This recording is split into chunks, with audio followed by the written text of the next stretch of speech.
Hello po, ang luto ko po ay shistaw. Kung sa atin po ay barbecue chicken. Kaya ayan, nag-marinate lang ako. Minarinate ko lang yung breast chicken.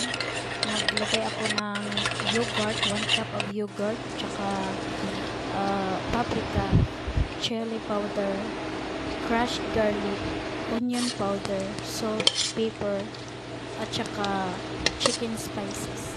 At nilagyan ko lang din siya ng konting mantika.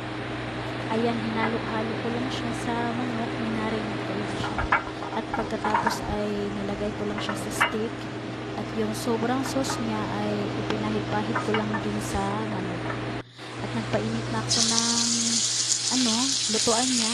Nilagyan ko lang ng konting mantika at saka ko niluto yung manok.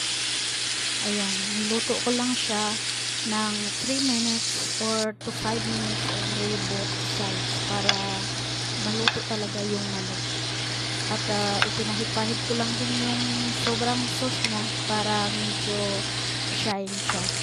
Kaya ayan, hanggang sa maluto siya, binabaliktad-baliktad ko lang siya. Yun lang po, salamat.